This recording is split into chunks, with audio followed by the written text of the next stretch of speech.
Hey everyone, Mike here, Rusty Garage and Homestead. Howdy and welcome to everyone. Today we're down here by the pond and the wood yard. And the wood yard has a lot of junk in it that needs fixed. But we're gonna do a project that involves the backside of the pond today because we gotta get this fixed. So this is the spillway to the pond, right here. That's where the water comes across. And for me to be able to get anything heavy on the backside over here, I always have to wait till late summer when the pond, this is the only time the pond really gets low. But this is dry enough here that we can drive across it and not sink. So here on the spillway, you can see we have a bunch of rock and concrete and got an old fishing lure. That was one I lost here a while back. I'll give it to the boy and see if he can catch anything on it. So this pond comes in from the inlet way over there. You guys have seen it before. Comes out into this pond, which this pond looks really awful right now. But the water comes in and then makes its way down here across the spillway. So this creek historically has run right along here, down this little creek, around the backside over here, and then went on further that way. But I think over the years of this pond being here, we've been on this property since the 60s. This pond was already here when we moved on this property. So I don't know exactly how long this pond has been here, but it's been here a long, long time. But over the years, the spillway has just slowly eroded down and sediment and everything else has got packed up here in this creek. So a couple years ago, the water started trenching across the backside here and has made this big old ravine right here on the backside of the dam. Here's the pond dam. Here's a big old ravine. Now, out through there, that's probably close to 16 foot wide, and I know it's about 4 to 6 foot deep in spots through here. So a few years ago, I took the dozer up the creek here and just kind of angled the blade and pushed all that sediment and everything out, and I mounded everything up right over through here. I don't know if you can tell, but it's quite a bit taller.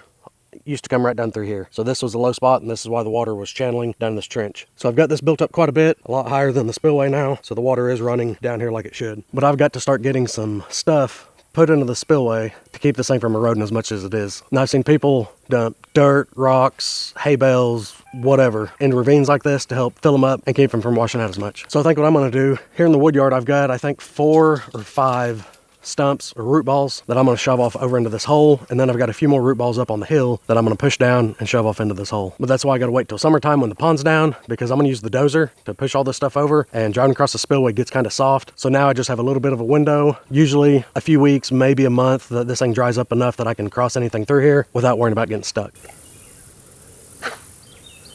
There's old Nessie out there going for a swim. You better shake over there. So at some point I do need to build this up some more. I do have quite a few of these. They're fairly large concrete square blocks. These are a footing for a mobile mansion, and a lot of those, I've got probably 6 of them stuck down in here. I think they're about 3 foot long and 2 by 2 squares. I don't know exactly what they weigh, but they are pretty heavy. But I've got a few more that I guess at some point I could probably toss them down in here too, but I do need to build this up probably another 2 feet because I need to get the spillway built up about another foot. Now, the pond's low right now, but you can see on the other side of the pond here, there's a big rock right over there, and I don't know if you can see. I'll try to zoom in, but there's a dark line across that rock, and that is where the water level used to always be when the pond was full. Now the water comes right up to the bottom of that rock when the pond is full, and that's when it goes over the spillway. So I would like to get the water level built back up to where it used to be, but that's going to require building up on the spillway here. But that's another project for another day. Today, we're going to try to just shove whatever we can get a hold of and shove in this ravine. So I'm going to go get the dozer. I'm going to give it a drink of hydraulic fluid because that thing is thirsty. I do have a couple cylinders that are leaking that I really need to get fixed sooner than later. But for now, no more work than I have to do. I can go ahead and put a few gallons of hydraulic fluid in it, and it'll be good to go for this little task. So when I get down here, I do have a bunch of junk in the way. This hickory, part of this hickory blew out of the top of this hickory tree. I need to get all this stuff just shoved up out of the way, either into a brush pile or I'll end up cutting a bunch of this up for firewood. But we've got a root ball here, and it looks like I've got a tree I'm gonna have to push up out of the way. But we've got, looks like 3 more root balls right here. So there's 4 right here by the wood yard. There's the wood yard. I've got a big one up by a brush pile up there, and the root ball up here on the hill that I used the tiny tractor to pull out. So that'll be 6 root balls. That should make a small dent in that ravine. That ravine's pretty good size, so it's gonna end up taking a lot of fill. But we gotta get that filled back up. It's not trenching through like it was, but I don't like that trench being there on the backside of the pond. So let's go get the dozer, bring it down here. We'll push on some of these root balls, get some of this other brush and stuff cleaned up out of the way in the wood yard, and start getting this ravine filled up. We got the dozer down here. What I think I'm gonna start with, all this brush right in here. I think I'm gonna come in on the backside and push this brush up here out of the way. There's an old log or a tree laid back over there. We're gonna get it pushed out of the way, and that's gonna open that little path up to get that root ball and those 3 root balls shoved over there behind the pond. So hang in there. That's what we got going on.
right, let's see how the old Case 550G did. You can see those root balls that were over there.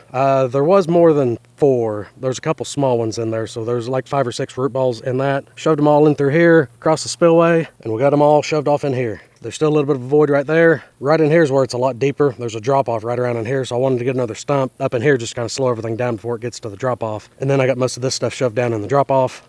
Need to get some over on this side and then continue to fill this down through here, which I do have some more root balls up in the north pasture and a brush pile that I need to cut off of the tree stumps, but that's a long ways to push them, so I don't know. Those may sit up there for a while until I can come up with a good way or get them loaded on a trailer or something to get them all brought down here, dump off, then I can shove them in with the dozer. But I know it is dry right now. That's the only time I can get to this spot. When that spillway has water going over it, it is very, very mucky. But overall, I think the old Case did a good job today. I think that's going to help out quite a bit down through here.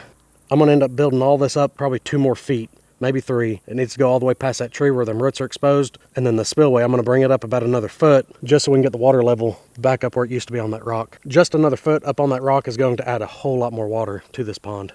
That rock's kind of special. I fished on it when I was a kid. I still fish on it. My kids fish on it. My dad, my grandparents, everyone fished off of that rock. That rock is huge. And the odd thing is there isn't any other rocks like that around here.